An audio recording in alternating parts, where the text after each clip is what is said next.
Tonight, we cross into old Korea for a story of a very embarrassing mistake and the years of quiet devotion that followed. Tonight's tale is Someone Else's Bride from the Dongin Historical Tales collection, written by Korean author Kim Dong-in in 1936. It's the story of a young groom hopelessly drunk on his own wedding night who wakes up in the wrong house entirely and the strange, tender bond that grows out of that mistake. Let the noise of today fall away, settle in, and let this gentle, quietly moving story carry you towards sleep. Someone Else's from the Dongin Historical Tales collection by Kim Dong-in. Oh, the moon is so bright tonight. Ha, but wine is better than the moon. I'm drunk, so drunk, but my wife is even better than wine. Ha ha ha ha, oh, I really am drunk. Under a full autumn moon quietly lighting the night, a drunken young man staggered along, zigzagging from side to side, muttering to himself. My wife, ha ha ha, isn't she wonderful? So pretty. Hey, moon up there, listen to me. However pretty you think you are, could you ever compare to my wife? Oh, I'm so drunk. He bounced off a wall to the east, staggered back, collapsed against a wall to the west, rose again and fell again, making his way down the moonlit road. This was Donggak, Yi Anul. He was 18 years old. He had just married into this village, and having barely survived his wedding night, he'd been dragged out by his friends the next day and made to drink until he could barely stand. Now he was making his way back toward his in-laws' house. My wife, oh my dear wife, so pretty, so gentle, so good, my wife. He was far too drunk to control his own legs. His new wedding clothes, once fine, were now torn and filthy, more fitting for a beggar than a groom. Worse still, he had no idea where his bride's house even was. He had only arrived the day before, so he had no sense of direction, and in his drunken state, every gate looked like it might be the right one, or might not be. My wife, where are you, my wife? He called out softly, then chuckled to himself. Wandering this way, hopelessly lost and hopelessly drunk, he finally collapsed onto a haystack by the roadside. He fell face down and began snoring almost immediately. Not long after Donggak fell asleep, a group of servants appeared on the road, carrying paper lanterns to light their way. He's probably had too much to drink and is sleeping it off somewhere along the road. Muttering this to each other, they came upon Donggak lying there. They held up a lantern to look at him. He was dressed as a groom. Here he is, young master, sir. The servants shook his shoulders, tried to wake him, but Donggak, hopelessly drunk, only mumbled nonsense and waved them away. With no other choice, the servants carefully carried him home on their backs. They laid him down inside the bridal chamber, and too embarrassed to face the bride, quietly withdrew. A little while later, the light inside the room flickered, and then went out. Deep in his drunken sleep, Donggak woke, overcome by thirst. The first thing he felt was soft skin beside him. He reached for the water left by the pillow and drank several gulps. By now, the window had grown bright enough that he could make out the room around him. Wanting to see his lovely wife's face, he turned to look beside him. Donggak froze in shock.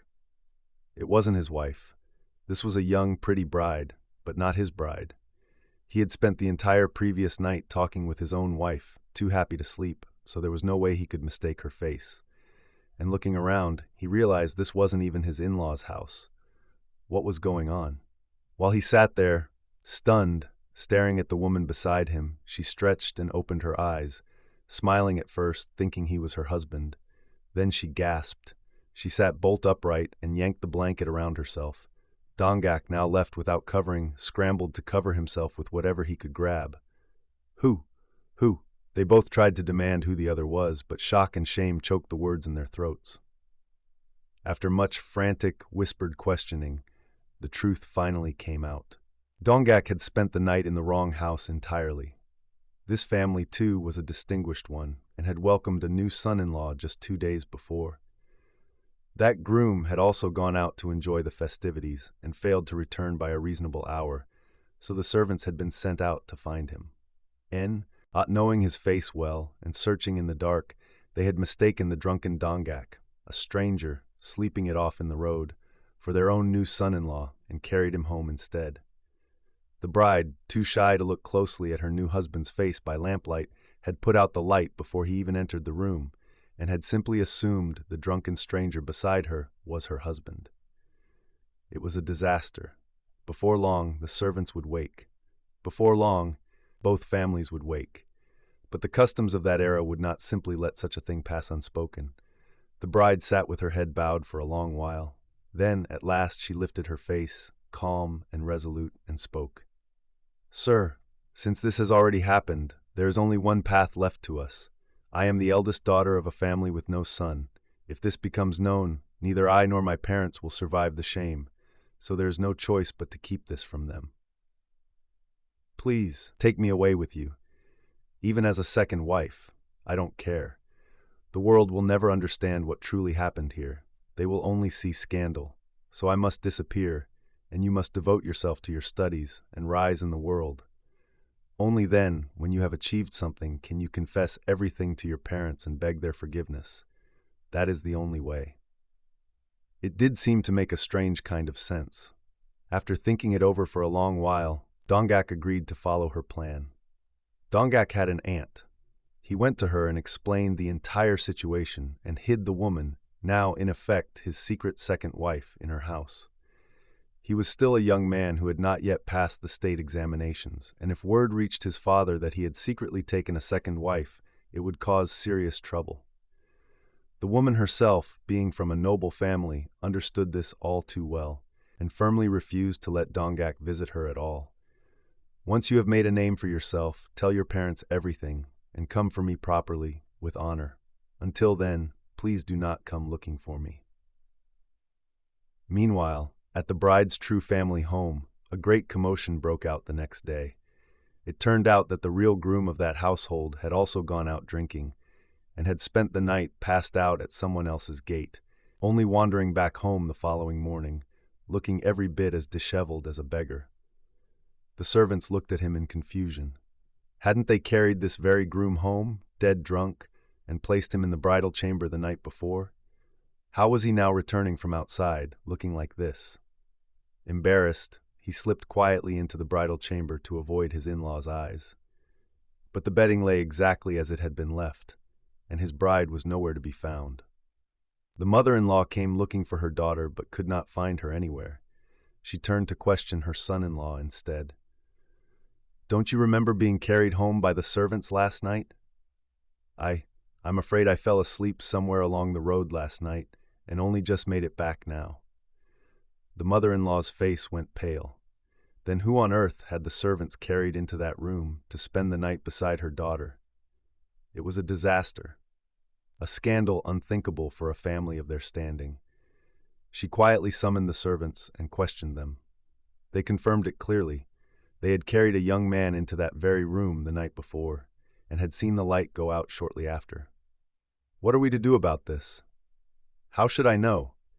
After much anguished discussion, they decided to pay the servants a large sum to keep silent, and to give their younger daughter to the son-in-law in the elder daughter's place instead. As for the eldest daughter, they resolved simply to act as though she had never existed.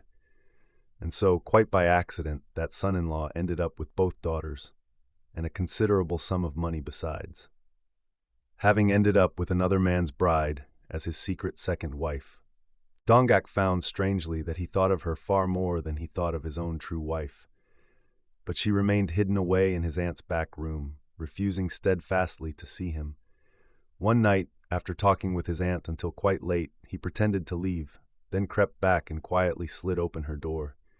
Feeling his way in the dark, he finally found her hand and took hold of it, but she pulled away sharply and sat up. "Leave. But leave." Dongak had no choice but to be sent away, and he stood outside afterward, sighing up at the night sky. Several years passed. Studying harder for the sake of seeing his hidden wife than for his own true one, Dongak finally achieved what he had long hoped for. He passed the state examination with distinction. "Yianul! Yianul!" When the examiner called his name, he very nearly lost his senses on the spot. It was not simply the joy of passing, it was the realization that, at long last, he could see her face again. After hastily paying his respects to the king and reporting the news to his parents and ancestral shrine, the very first place he ran to was his aunt's house. "It's done! It's done! Come out! Let me see you!" At that moment, the door to the back room, closed to him for all those long years, a door he had never once dared to force open, no matter how much he longed to, finally quietly opened. And there, looking out, was a face dressed in the formal robes of a minister's lady, smiling at her breathless husband. "I've been waiting. I knew today would come, and I waited. Come in, quickly." Tears streamed down her smiling face. "Oh, my dear. As a second wife, wearing these formal robes is perhaps improper of me, but allow me this, just this one day of my life." Tears fell freely from Dongek's eyes as well. There is little need to say much more of what followed. Only after her husband passed his examinations did the woman finally go to her own parents and confess everything, begging their forgiveness. Her parents, faced with the truth that their daughter, whom they had believed lost forever, was alive and had become the wife, if only as a second wife, of a scholar whose reputation was rising by the day, found they could not help but receive the news, in the end, with joy. With her parents' blessing, the two held a proper wedding ceremony once more. From then on, Dongak's reputation as a scholar grew steadily, and his wife's quiet virtue became just as widely spoken of. It said that her steady support played no small part in the achievements he would go on to make. A mistaken night, years of waiting, and a door that finally opened. That's tonight's story. Sometimes the strangest beginnings lead to the most devoted endings. If this one left a small warmth behind, we're glad you were here. Slow Night, Ancient Tales will return tomorrow with another story from the past. If these stories help you rest, subscribing, liking, and turning on notifications means a great deal to us. Sleep well tonight. Good night.